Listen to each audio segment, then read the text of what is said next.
This episode of the ABIC podcast is brought to you by Circadia, Australia.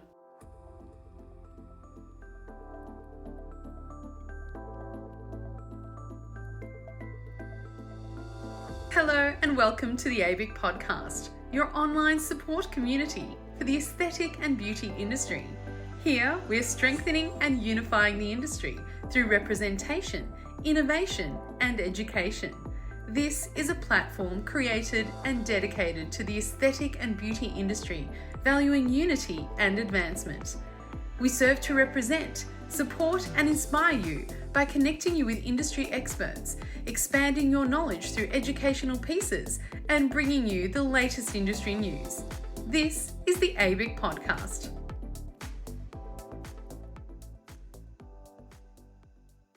I'm your host, Stephanie Miller, and today's guest is Michael Pugliese from Circadia. An informed educator, writer, and asset to the skincare industry, Michael Pugliese has become the third-generation CEO of Circadia by Dr. Pugliese in 2006. His dedication and leadership to the brand has grown to achieve international recognition and distribution worldwide. This global expansion has created a skincare regime for every single skin type in the world. Michael's compelling lectures honors the tenets of modern skin science discovered originally by his grandfather. By following in his grandfather's footsteps, Michael has been driven to deliver a clear message on skincare to all of his clients and fellow educators in the industry. In addition to the success of the skincare line, Circadia also has the first physician-formulated pillowcase. This is formulated to work in harmony with the body's natural circadian rhythms, which protect from environmental damage while focusing on skin repair during your evening's rest.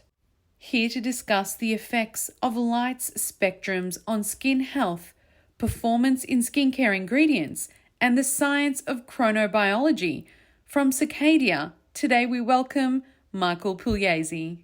Welcome back to the podcast, Michael. How are you today? Thank you. I'm great. Thank you so much for inviting me back. It was a great time last time. So when I got the call, I said, absolutely, we'd love to join again. Well, you are a fascinating man, so I jumped at the chance to be able to have you again as a guest on the podcast. You have such an incredible story about how you came into the beauty and aesthetic industry. Please, will you tell our listeners one more time? So my grandfather, Dr. Pugliese, started this company, Circadia, in 2001 after several decades of being a consultant and an educator in the field. He was developing and testing and manufacturing products for a number of other brands for quite some time. And of course, educating the esthetician, writing textbooks. So that was long before he ever decided to conceptualize a few products for his own brand under the Circadia umbrella. So he started that. I joined the company just a few years later in 2004 as he was getting closer to trying to make an attempt at retirement.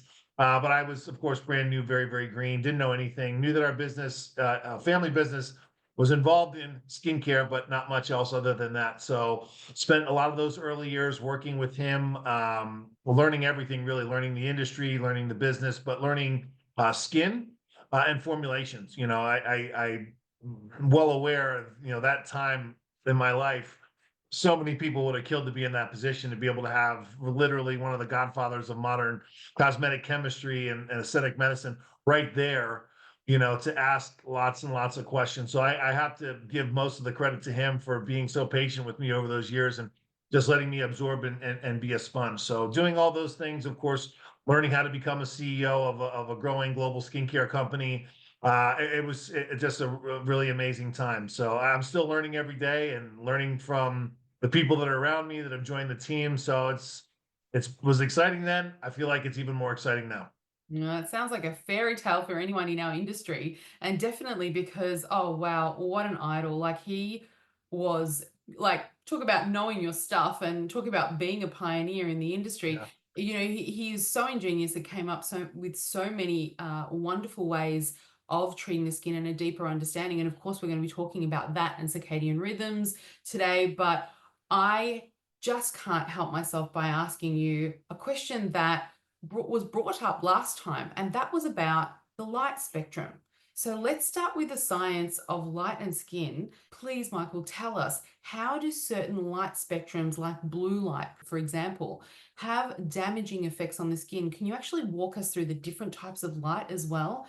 And there's a lot of educational courses that are developed around this. But where I find it most interesting is that blue light. We understand that blue light can be harmful, can be hazardous to the skin, depending on the frequency and the duration. Um, it obviously became very popular. The conversation around it, I'd say probably 5 years ago, maybe not even that long, when formulators started to realize, hey, there's this whole spectrum of wavelength that we're not being protected from with our traditional sunscreen. So traditional UV filters, whether chemical or physical, they're designed to block out UVA 1 and 2 and UVB. And that's anywhere from 290 to about 300 nanometers. 275 to 390 is what we look at. But it's this blue light that begins at 400 nanometers. Now, of course, again, it all came about through what's called now digital pollution and overuse of cell phones and computers and TVs. Luckily for us now, the manufacturers of those devices are putting filters on the screen, so there's far less blue light that we get exposed to from our technology. But what's interesting and wasn't talked about until recently is the amount of blue light that comes from the sun, right? So you get a huge amount of UV light, significantly more than we could ever expect to get from a device, phone screen, whatever, that comes from the sun. And again, we don't have traditional UV filters that are capable of blocking or reflecting any of that. So it's a lot of dealing with after the fact, the specific types of damage that come from that blue light. And again, it's something that's newer to the cosmetic space, but certainly has gained a lot of attention and intrigue recently. Mm. Can you actually explain the mechanisms of the damage? Because we all think, okay, yes, we sort of know that blue light's probably not great for us. What happens in the skin? Yeah, sure. So, I mean, here's a really good way to look at it. So, when you look at the strongest wavelength, right? You look at UVA, you look at UVB. UVB is the stronger of the two, right? Then you look at UVC, and then you look at things like blue light, right? And it all has to do with the length of the wave. The wavelength, the shorter it is, the tighter it is, the more energy. So you a lot of your viewers have probably heard, well, UVB is about 1,000 times stronger than UVA. And it's true. It has the capability of not penetrating as deep into the skin, but the areas of the skin that UVB will affect, primarily the epidermis, and it has the ability to actually create cross-linking of DNA structures. So it can create what are referred to as dimers. If you have a single exposure, it's going to cross-link those DNA pairs, and pairs they need to be opposing pairs, the bases, right? So when they cross-link and they become the same, when they match, that creates the dimer, and it's the constant exposure of not 1, 2, 3, 10, 100 of these unprotected exposures that lead those dimers to become ultimately mutations and then can become different types of skin cancer, melanoma, squamous cell carcinoma, basal cell carcinoma. So that's the gist of it. But when you look at the blue light specifically, it has very high energy. So it also has the capability, because again, it's 400 plus to 400 nanometers, and in particular, there's a lot of research now on that 450 to 420 nanometers. It shows that that's really even more damaging than going above 420. But it's the specific cross-linking that you see. It's the type of oxidative mechanisms that are activated from this particular wavelength. It's the families of free radicals that are actually produced from some of the byproducts that you're having. But really, it's the damage to those DNA structures that are the biggest issue, because it's the constant breakdown in the integrity of the genomic stability. It creates what's called genomic instability, which is kind of the overarching cellular mechanism when we look at aging. It's the breakdown to the function of the DNA structures themselves. And we do see a lot of that specifically from the blue light itself, and then from the byproducts that are created elsewhere from the blue light. So fascinating. We're talking about uncontrolled light, blue light exposure in general. What about in a controlled setting? You're in a clinic, you're using blue light to treat acne. So of course it comes up all the time, and there's a fair amount of peer-reviewed literature that's been published on the safety at the short periods of time.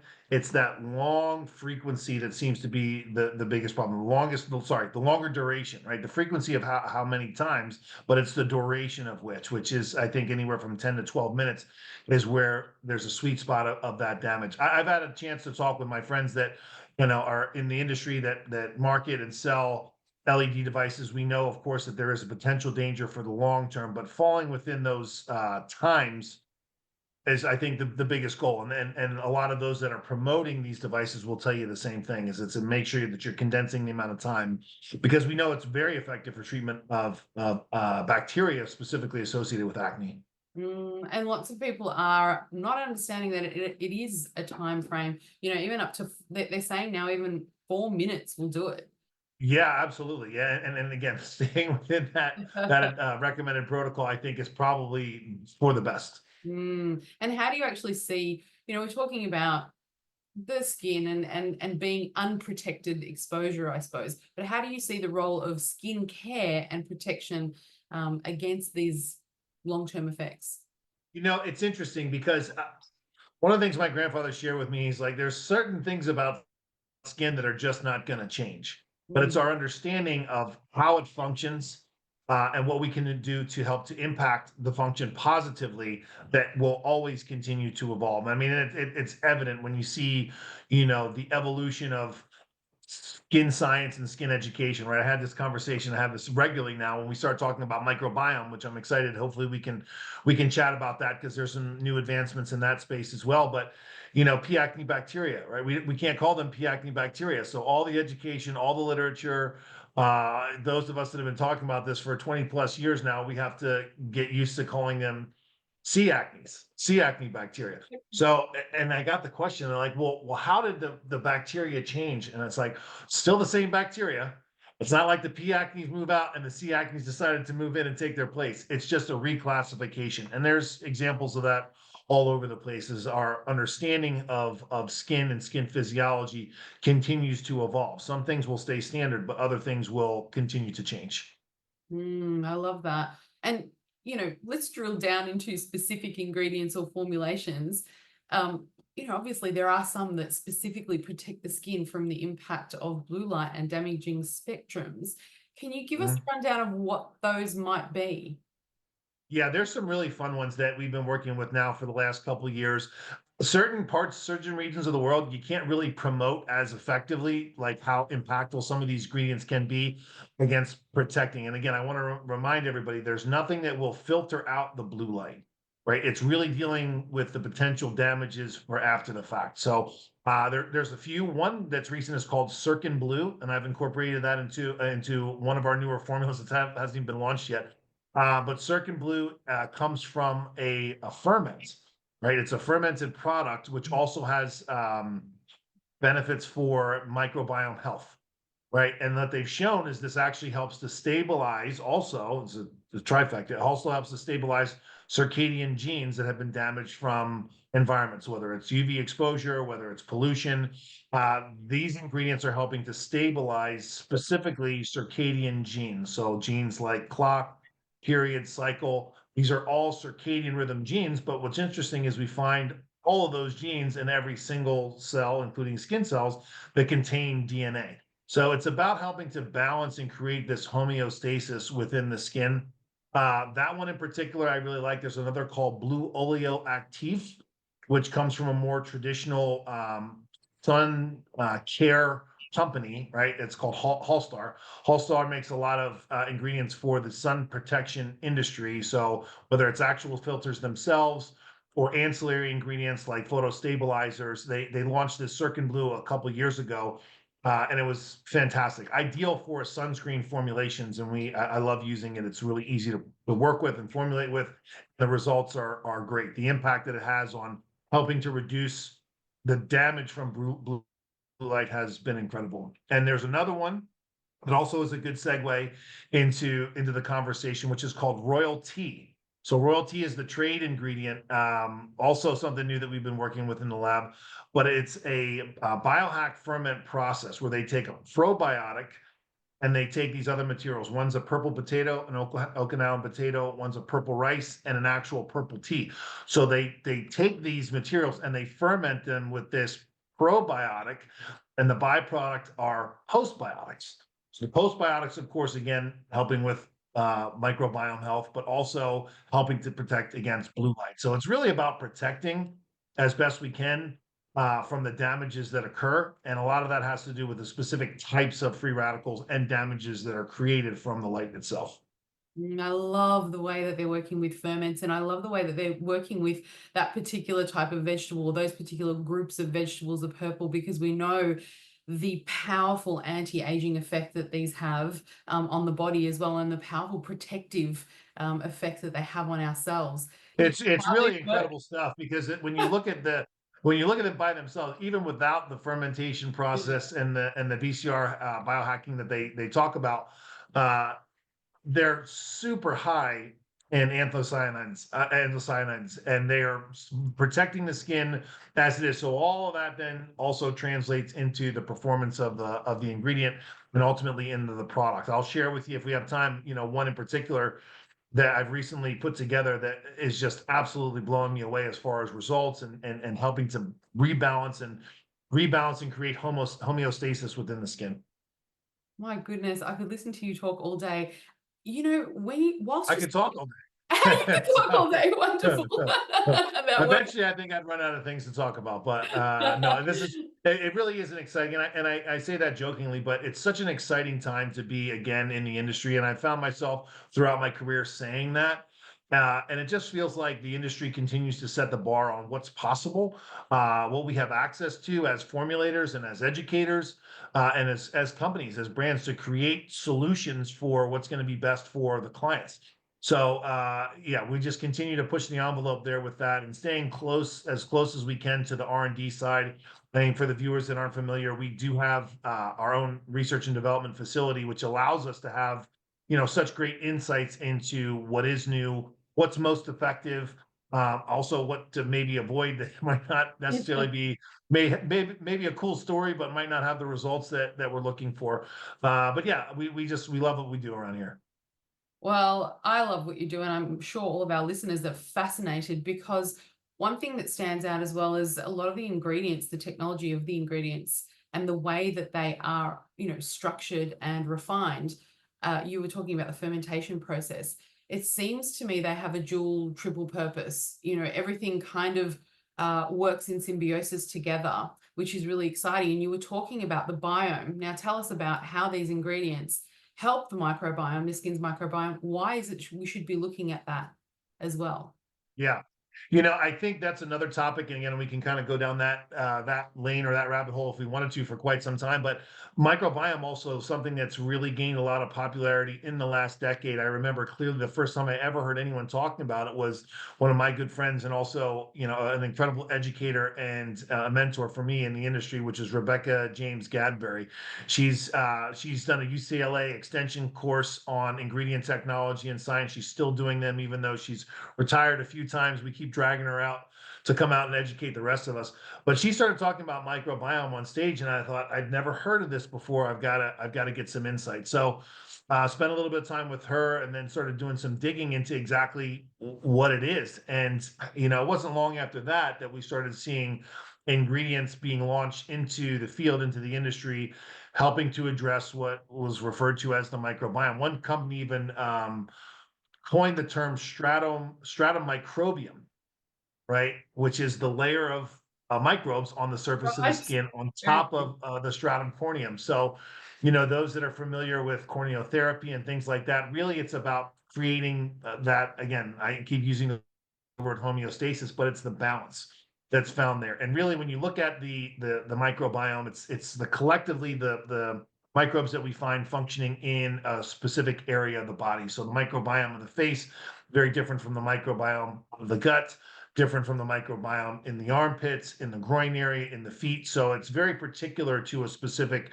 region, and it changes over time as we age, right? So the microbiome of someone who's 10 is going to be very different from someone who's 20 versus someone who's 40.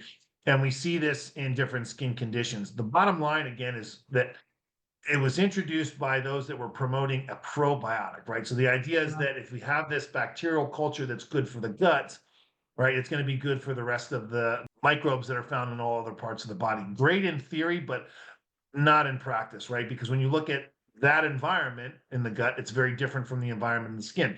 So your probiotics that you're taking at home for digestion and digestive health purposes are not going to necessarily have any benefit for the skin.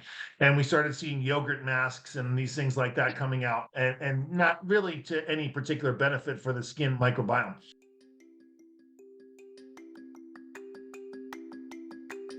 Circadia provides skincare professionals with innovative, science backed solutions rooted in chronobiology, studying the body's natural circadian rhythms.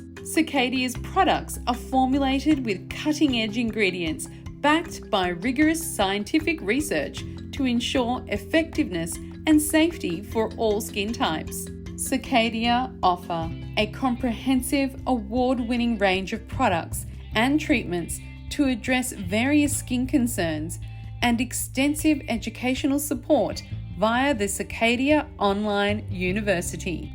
Discover the range at circadia.com.au today.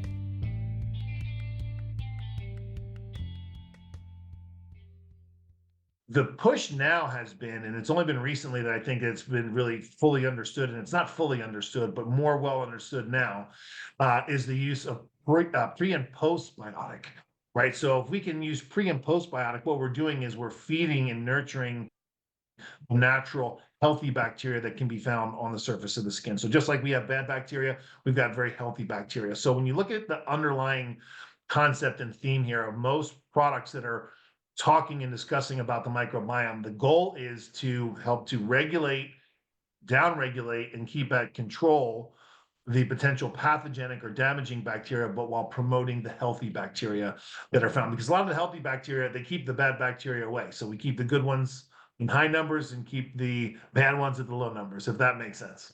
Right. And this is a good segue into the philosophy of Circadia because this philosophy supports everything that we've been talking about, including maintaining skin barrier function. And that's your approach to chronobiology in skincare. It's fascinating and unique. Can you please explain to us how Circadia's formulations actually support the circadian rhythms of the skin, especially when it comes to this repair work that we're talking about and collagen protein synthesis? Sure. Yeah, absolutely. And again, this is a nod to my grandfather, Dr. Pugliese, more than 25 years ago, having the insight and just being, we'll just call it what is the genius that he was, to look at skin physiology and start to break things down and really look at the macro concept of skin health and looking at, okay, so much of our environment impacts not just the health of the skin, but the behavior. So when we look at day cycles, daytime, what is the skin and the body in general doing during the daytime versus during the evening? And that became the basis, the foundation for what the formulations ultimately would become. Now it's based on the larger concept, as you mentioned, of chronobiology. So chronobiology is very simply the biology of time.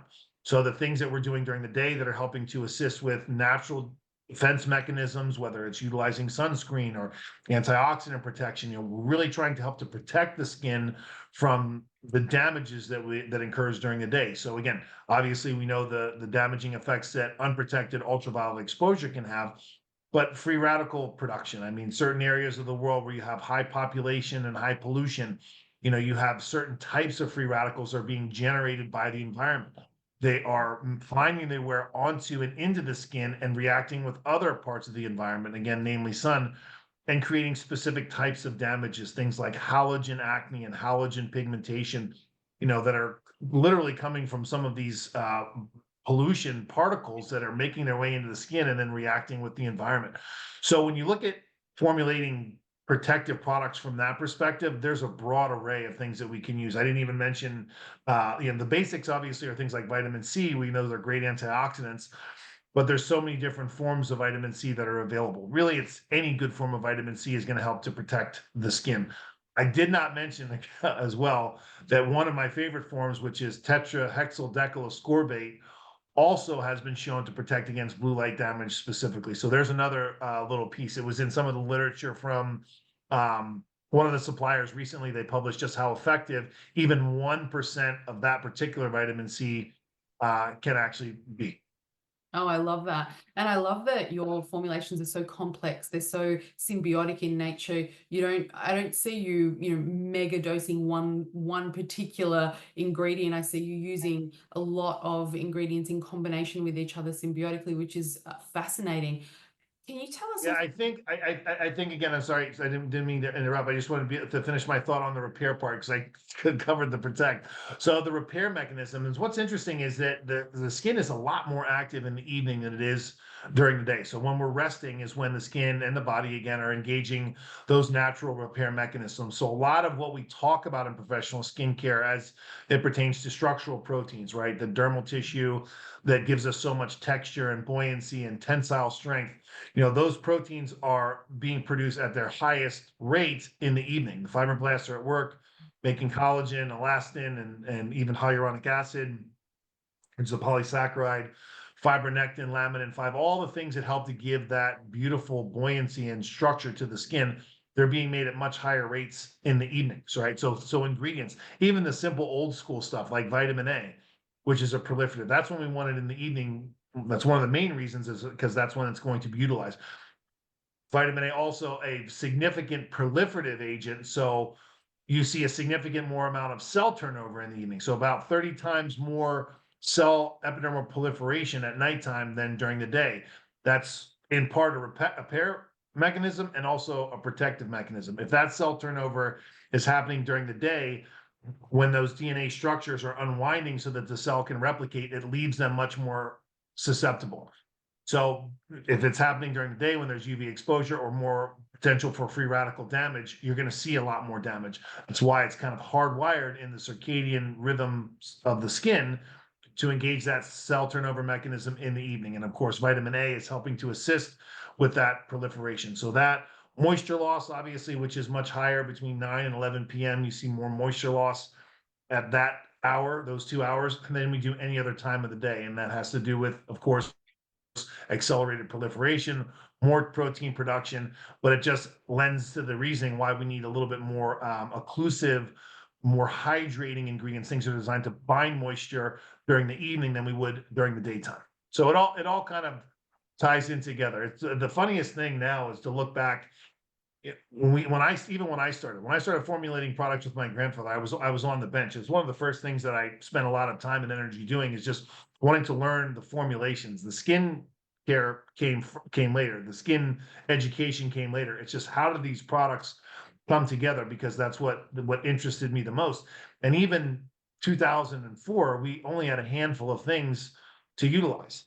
And no one was talking about circadian rhythms. Now you look at the ingredient supply side of the industry, the suppliers of all of the ingredients that we formulated, whether it's Circadia or any of the other brands, so many of them are talking about circadian rhythms and the importance of circadian function and the repair mechanisms versus the defense mechanisms and the time of day it occurs. It's not only exciting because it's like, yeah, we've been talking about this for 25 years, but it's gratifying too to look at that and say, hey, our founder, my grandfather, had the insight to be able to say, look, this is going to be the future of the industry. And it certainly is. And as you're talking, I'm fascinated. You're talking a little bit about the windows of time and what happens to the skin during those windows. But can you tell us what actually happens during the day between light exposure and the circadian clock, I suppose, of your skin? Sure. Well, and again, one of the things that we do know is we do need some sun, right? We can't completely block out everything because it's beneficial to the skin to a certain degree. But also, more than anything else, it activates what's called the suprachiasmatic nucleus, which is the part of the brain that is recognized as the central clock, the central circadian clock, right? So when you're laying in bed and the sun first starts to come up, right, and starts peeking through the window, it's that activation of that particular part of the brain, that central clock, that starts to activate all other areas. So more so a focus on specific types of hormone secretion for daytime when it comes to those protective mechanisms. But the skin again isn't really doing a whole lot. not a whole lot of movement. There's not a whole lot of shifting. There's not a lot of moisture loss during the day. It's in the evening when we really start to see it go from this tight, condensed defense, let's call it a shell, um, atmosphere to this much more active atmosphere in the evening. Temperature, hormone secretion, pH, all of the things will change to a certain degree from that daytime into the evening as those repair mechanisms engage. What should we be using during the day in terms of ingredients as opposed to at night? Again, antioxidant protection, absolutely. Your brightening products definitely have a pretty effective performance during the daytime. But again, on page one on how to be an esthetician handbook, sunscreen. Making sure you're protecting from UV exposure is a big one. And believe it or not, even if you have an incredible sunscreen, there's still a certain amount of radiation that's going to get through and penetrate. I hear this a lot. People say, "Well, if you're using sunscreens, aren't we going to be vitamin D deficient?" Yeah, there's something to be said for that, especially in the winter months in certain parts of the world that don't get as much sun exposure. But I think the simple answer is just supplement with vitamin D. Take a vitamin D supplement, and Mm, you get more than what you need. and you're taking vitamin D supplements first thing in the morning, right? Absolutely. I love it. And besides light protection, some of your ingredients is just spectacular. We have spoken about protective ingredients, but what are some of the latest, greatest treatments, skincare treatments, setting trends in the industry? Sure. Well, one of the things that we've really enjoyed some success with over the last several years, and it took us several years just to put a name on it, is our customization, our mixology.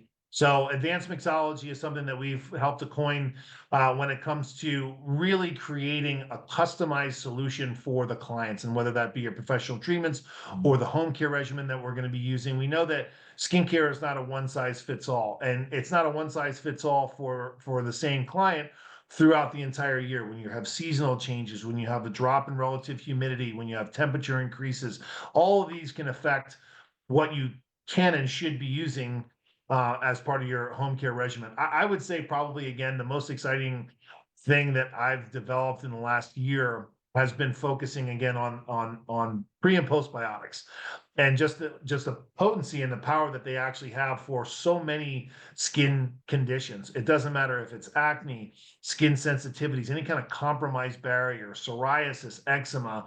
I've seen a lot of uh, improvement in those conditions just by adding either a professional treatment or one of the home care products that we now have available across the board. Obviously, there's some benefit for aging clients. We know that aging is, really accumulation of so many different parameters together, and then we see this mosaic of what we see as visible signs of aging. But no doubt, it's also having an improvement in those signs and the manifestation of those signs over a long time. And you were just talking about so much, but in particular, circadian aligned treatments. You're saying that's really becoming a bit of a trend in skincare. What Yeah. about long-term skin health? What can we see if we work with the skin's circadian rhythms as opposed to against? Yeah, again, I think it's again about balancing. When you're focused on keeping those things balanced, the areas that we know that we should be focusing most of the energy and the attention on is maintaining, of course, homeostasis, healthy cellular proliferation, not over exfoliating, but also making sure we're not on the other side and say, well, don't exfoliate at all. Everybody's skin's a little bit different and they're going to tolerate certain levels of ingredients differently, but just maintaining that overall skin health and barrier function, it goes so far. And we're doing that with standard technology that's been around for a long time, but we now have cutting edge technologies to help to supplement that. I can't say enough how impressed I am with the results and the performance of some of these newer technologies, even just the stuff that's designed to keep the skin hydrated, and also the of course balanced microbiome. I mean, there's just so many new ingredients that have come out, stuff that we've had to leave on the table. And there's an incredible combo that's a protocol that I've been using that I love, that I've been recommending to some of our clients, which is the pre and postbiotic with royal tea, which is a supplement. And then we also have a circadian time balancing mask that contains malachite. And it is the malachite mineral, but it's an extraction process where we see a lot of the malachite, the copper content removed. So, of course, the copper very effective at helping with cell proliferation, but also very important in helping the maturing of specific types of collagen, right? It's not just, okay, let's produce collagen. There's more than 25 different types of collagen that can be found functioning in the body. The fibroblasts are making all of them, right? So there needs to be some signaling in order for those fibroblasts to make the right types of collagen. When you look at the integrity of the dermal tissue, it's types 1, 3, and 4 are the big ones. So the copper content actually helps to determine what tropocollagen, which is immature collagen, which collagen it will become. And that's really interesting. In fact, it's one of the things that my grandfather helped to identify many years ago, back in 1989, when he was working with the first versions of copper peptide. And then fast forward, nearly 30 plus years later, there's an ingredient that's been launched that focuses on the efficacy of copper specifically, but through this new delivery mechanism. So again, and they used a lot of his original literature and research for some claims substantiation studies that they had done, and I didn't see it until I was reading through some of the literature, and I get to the bottom of the paper, and it's Dr. Peter T. Pugliese referenced, and I went to him. I said, "Oh, why didn't you tell me about this?" He forgot. When you have a guy that forgets just how much he's actually contributed to the industry, you're dealing with someone who's had a major impact. Oh, for sure. The future is very exciting for skincare. As an aesthetic professional, you're in clinic, there's just so much education available out there. What should we be focusing on, particularly with regarding circadian rhythms? How does the knowledge of this benefit our practice? It's interesting. Whenever I give a high level scientific lecture, especially to estheticians that are relatively newer and may not have as much of the fundamental background to pick everything up, I tell them, listen, you can go your entire career without ever understanding any of this, but it only benefits you and it benefits your clients to have a little bit more of a deeper understanding into some of the concepts. So I tell people, don't get overwhelmed. I watched my grandfather do a lot of lectures in the beginning, and I became the facilitator of basically a translator. Right. So they knew what he was saying was extremely important, but they didn't really understand it. So I was able to kind of bridge that gap, and after getting my aesthetics training and kind of having a feel for what estheticians want to focus on, I could kind of break that down and translate. Now I find myself being the guy who's talking over people's heads sometimes, not intentionally, but just because I'm trying to give that really large overview of some of these bigger, broader scientific concepts. And then we have ways to break that down. One of the best right now is Circadian University. We're very proud of our educational platform. It is a wealth of knowledge and information, things that I've learned and that has been passed down and that I've picked up on my own education and knowledge over the years. But I've also got some incredible educators that are there, again, helping to communicate the message in a way that it can translate into not just something that can be understood by estheticians, but then can be applied to the treatment room, can be applied to the practice, so that we get to see the improvement in these conditions. And also it helps with the business of the aesthetics. And one of the greatest things that I've seen in the last couple of years is there's been a pretty significant focus on the business side for estheticians. When we graduate from school, I went to aesthetic school back in 2006. So things have changed a little bit, but they don't teach us how to operate businesses. They don't teach us about tax liability. They don't teach us about insurances and things like that. There's a little bit more of a focus on it now, but we have courses that are offering that, not just the business side, but Wow. certainly the science side of things as well. Well, that's incredible. Please, please tell me. I'm fascinated about Circadia University. You have an incredible philosophy when it comes to education. You believe that everybody is entitled to it. Tell us specifically, what do you train and what's your philosophy with regards to education there? Sure. So, I mean, we do a lot of regional courses where we'll travel to different parts of the country and the states, different parts of the world, to help to support our teams there. But Circadia University was really born because out of necessity. Obviously, it was during COVID times, so we wanted to have a platform that we could get accessible information to our clients and that they could take their time with, right? You can pause it, you can go back, you can listen to it 5 times in a row before you go to the next session. So we found a platform that really worked for us. And then once we took a look around, we thought, well, we have so much knowledge and so much education, so much to share. Let's put it all out there and let's do it in a way that it's accessible to every esthetician, every skincare professional. There's a lot of brands that will require you to buy into the brand before they provide the education. And again, one of the things you can tell he was a huge mentor of mine. My grandfather said is, once you educate someone, that information doesn't belong to you anymore. It's out there for everyone to utilize. So I always tried to echo that sentiment when it comes to education and just put it out there. He was a guy that he would talk to you for an hour about vitamin C without ever mentioning a single one of his products that had the vitamin C in it. He was more focused on making sure that you had the knowledge and the information to provide the best services you can for your clients. And that's what we do at Circadia. The information's there. We want you to trust us with educating you, and then you can trust us with product solutions for you and your clients. I love that. And that altruistic message that you have is why you're such incredible foundation members of ABIC and supporting the industry, obviously through a peak body that gives back to the industry and helps to, raise standards and provide that education as well from our end. So thank you so much for being a foundation member and supporting the industry the way you do. It's our pleasure. And again, it's again having the benefit of being able to travel to so many different parts of the world and meet with and talk with different skincare professions and find out what's important to them and where their focus is. It's been really exciting. So we're again happy to be here and happy to be part of it with you. I love it. Lastly, looking ahead, what's next for Circadia? What's trending? What's coming out? Can you give us a little sneak peek preview? I can.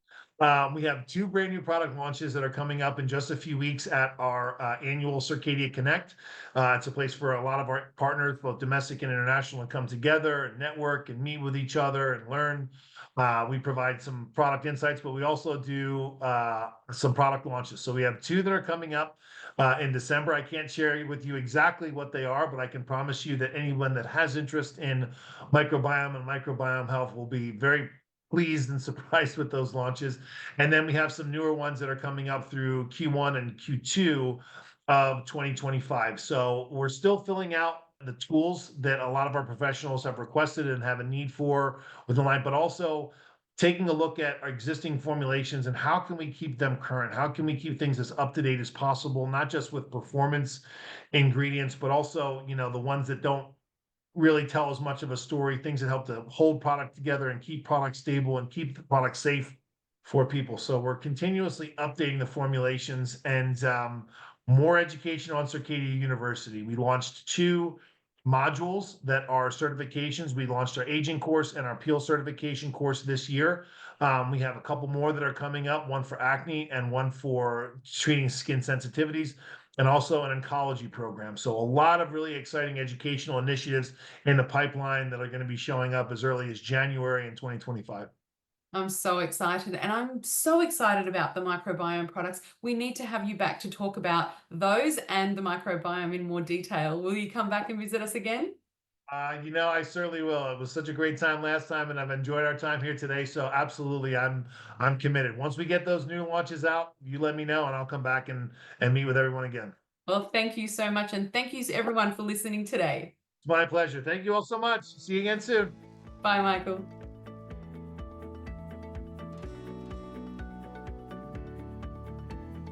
You've reached the end of another episode of the ABIC podcast, your online support community for the aesthetic and beauty industry. Thank you for listening, and until next time, stay connected.